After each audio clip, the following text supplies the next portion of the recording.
महाराष्ट्र लाईव्हमध्ये आपलं स्वागत. मी रेश्मा फडतरे. उपमुख्यमंत्री सुनेत्रा पवार यांच्याविषयी करण्यात आलेल्या आक्षेपार्ह वक्तव्यावरून राज्यातील राजकीय वातावरण तापले असतानाच मावळचे आमदार सुनील शेळके यांनी आक्रमक भूमिका घेत संबंधित काँग्रेस नेत्यांनी सुनेत्रा पवार यांची जाहीर माफी मागावी अशी ठाम मागणी केली आहे.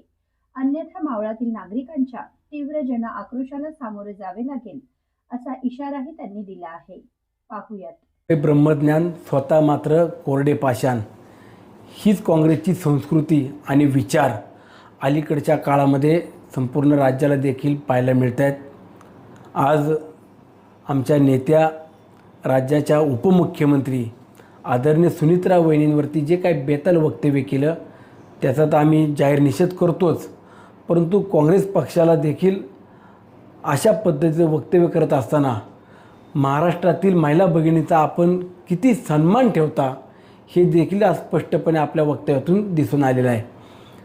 महिला भगिनींचा आदर करणे, सन्मान करणे ही आपली संस्कृती आहे, परंतु सुनेत्रा वहिनींसारख्या एका खंबीर अशा व्यक्तिमत्वावरती आपण जर शिंतोड उडवण्याचं काम करत असाल की ज्या व्यक्तिमत्वाचा आज आधार आदरणीय दादा मागील काही महिन्यापूर्वी आज आपल्यामध्ये नाही आहेत आणि दादा गेल्यानंतरनं सुनेत्रा वहिनींनी पक्षाची जबाबदारी, राज्यातील उपमुख्यमंत्री म्हणून पदाची जबाबदारी असेल, सहकार क्षेत्रातली जबाबदारी, शैक्षणिक क्षेत्रातली जबाबदारी स्वीकारून खंबीरपणानं आज उभ्या आहेत आणि अशा व्यक्तिमत्वावरती आपण जाणीवपूर्वक गलिच्छ असे वक्तव्य करणं हे काँग्रेस पक्षाला किंवा इतर कोणाला शोभनीय नाही आहे.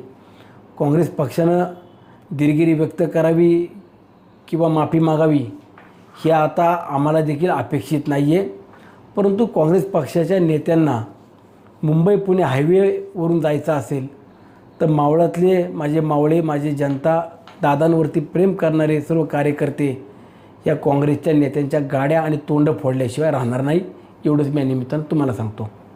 आपल्या परिसरातील घडामोडी जाणून घेण्यासाठी महाराष्ट्र लाईव्ह सबस्क्राईब करा व बेल आयकॉन प्रेस करायला विसरू नका. धन्यवाद.